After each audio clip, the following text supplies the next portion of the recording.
We really started in New York our effort around 2007, before there was anything formal with AARP and World Health on Age Friendly. We had two kind of processes that really was the precursor. One was community empowerment, and then we moved into something called Livable New York. Minnesota Board on Aging staff had brought this issue to the board as a growing movement that was occurring in the United States, and thought that this would be a good opportunity for Minnesota to get involved. Years ago, our governor turned 60 years old and sort of had a realization and appreciation for the fact that, turning 60 doesn't mean what it may have meant to society and to everybody at one time. Well, first of all, New Jersey has always been known as one of the best states to raise a family, but quite an expensive state in which to retire and age in place. And so we in the state have focused significant investments in home and community-based services in recent years, really trying to help families and individuals remain in their homes. We were established in 2019, December. We officially joined the network after last year in 2021. The governor convened a council to address aging in Massachusetts. After several meetings, that council recommended that Massachusetts become an age-friendly state. Our governor signed an executive order creating the Age-Friendly Minnesota Council. Executive Order 227 established an age-friendly council. The logical next step was to join the AARP's age-friendly network.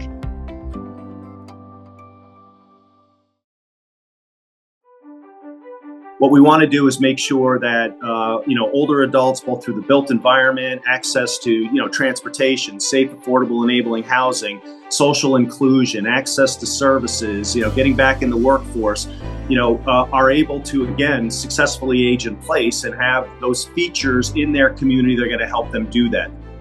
We were able to get some money allocated in our legislature for sort of a testing grant program. And so we have like 1.4 million that we're going to be giving out in grants across the state to groups and individuals who are going to test out different age-friendly activities. So immediately we'll start building a resource bank of examples that people can then modify from to fit their community. We've established 5 regional age-friendly centers of excellence to help communities that want to follow this path. We've provided grants to communities to sign on to be part of AARP's age-friendly network. At this point, we're at 90 plus cities and towns that have made the commitment to become age-friendly. Almost 100 are dementia-friendly, and there's a lot of overlap between those communities. In the state of Minnesota, we do have the Minnesota Board on Aging, which was actually one of the first, they say, in the country, established back in the 60s. And it is an agency that receives the federal grants, but is under the umbrella of the Department of Human Services. The council is chaired by our commissioner and then designees from state departments, including our Department of Community Affairs, Department of Health, our Department of Transportation, and business leaders, and even experts from higher education.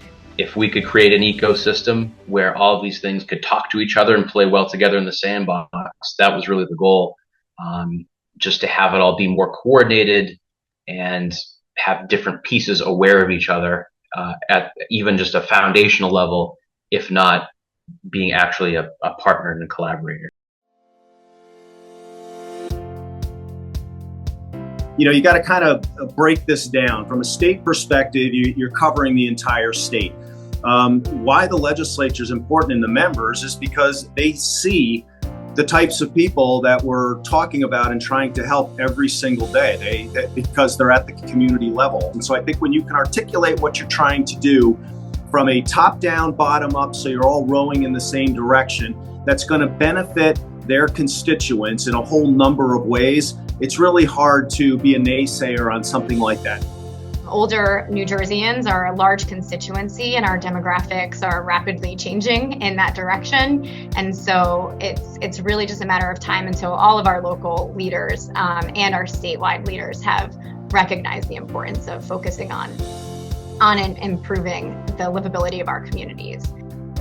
One of the most important things was the governor, we drafted and the governor signed Executive Order 190. What it does is it builds smart growth, age-friendly livability principles into state government plans and procurement.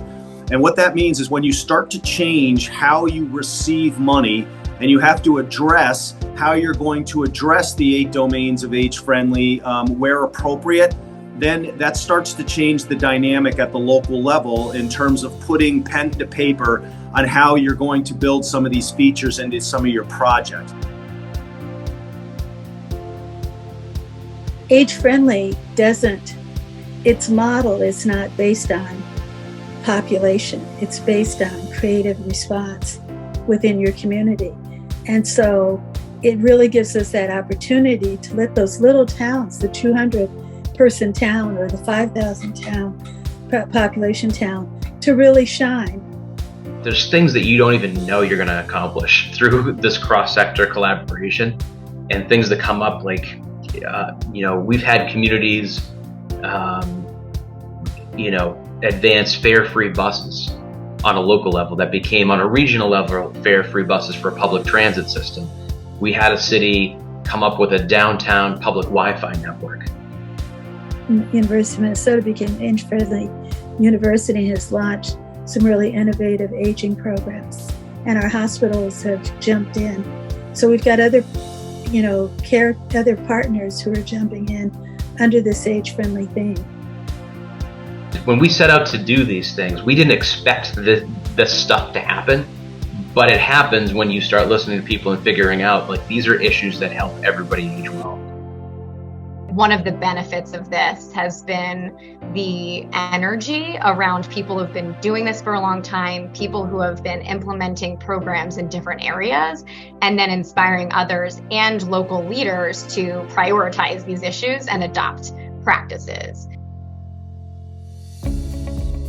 Obviously, an advantage is it puts us in a network that's beyond Minnesota and allows us to have access and conversations with other organizations, states that are doing this similar work, so that we can get some ideas beyond our Minnesota creativity. We may think that we are the most creative, but there's always lessons to be learned. Making our communities more livable for older residents also benefits the whole state. So if we focus on making it easier to get to work, to engage in your community, to use public transportation, it really helps increase access for everybody, including older adults, and makes us stronger as a state. Older adults are an extraordinarily meaningful part of our economy. We would not have a local, state, or national economy without older adults. I think AARP's 50-plus longevity economy studies show that clearly, and that matches our data. We know how valuable they are. They're the number one givers to charity, number one givers to philanthropy, huge tourism block, number one volunteer block. They contribute to about 42% of the local and state tax base. And I could go on and on and on in terms of what their value and contributions are. I think by designating a state as an age-friendly state offers a really important marketing opportunity for states like ours, Massachusetts, and others. And then I think the broad scope is that younger generations are dealing with the same issues: access to healthcare, social isolation, workforce challenges, transportation challenges. So what's good for an older population is going to be good across the age spectrum. And the more inclusive we can be, the more political clout and organizing clout we all have to make these changes for the better.